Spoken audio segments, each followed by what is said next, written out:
ప్రజలకు మరింత మెరుగైన వేగవంతమైన సేవలు అందించాలనే లక్ష్యంతో రాష్ట్ర మున్సిపల్ శాఖ కీలక చర్యలు తీసుకుంటోంది. ఇందులో భాగంగా నగర సచివాలయాల పరిపాలన సౌలభ్యం కోసం అవసరమైన కొత్త ప్రింటర్లను ప్రభుత్వం అందజేసింది.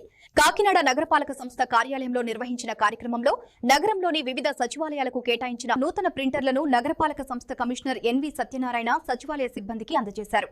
ఈ సంబంధంగా కమిషనర్ మాట్లాడుతూ సచివాలయ వ్యవస్థ ద్వారా ప్రజలకు నేరుగా అందుతున్న సేవలను మరింత సమర్థవంతంగా అమలు చేయాలంటే ఆధునిక సాంకేతిక వస్తువులు ఎంతో అవసరమన్నారు. ప్రభుత్వ ఆదేశాల మేరకు మున్సిపల్ శాఖ అందించిన ప్రింటర్లు సచివాలయాల పనితీరును వేగవంతం చేయడంలో కీలకంగా మారతాయని తెలిపారు.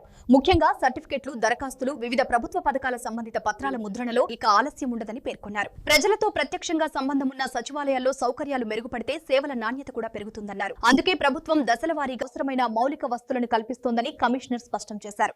సచివాలయ సిబ్బంది కూడా ప్రభుత్వ ఆశయాలకు అనుగుణంగా బాధ్యతాయుతంగా పనిచేయాలని ఆయన సూచించారు. ఈ కార్యక్రమంలో అదనపు commissioner KT Sudhakar, deputy commissioner Srinivas, నగరంలోని వివిధ సచివాలయాల సిబ్బంది పాల్గొన్నారు.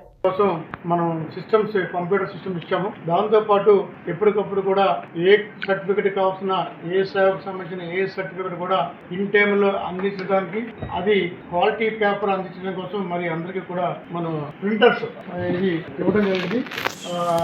బ్రదర్ అటెనీ సైడ్ అనేది కంపెనీ, దీని ద్వారాగా మనకి క్వాలిటీ ప్రింటర్ దొరికినది. జట్టు హై వెర్షన్ క్వాలిటీ ప్రింటర్ ఇవ్వడం జరిగింది. దీనికి సంబంధించి మరి మనం ప్రతి సచివాలయంలో కూడా జాగ్రత్తగా ఆ సచివాలయంలో ఉన్న ఎంప్లాయీస్ దీన్ని సక్రమంగా వినియోగించి ప్రజలకు ఇన్ టైమ్ లో మరింత సేవలు చేయవలసిందిగా అందరినీ ఆదేశించారు.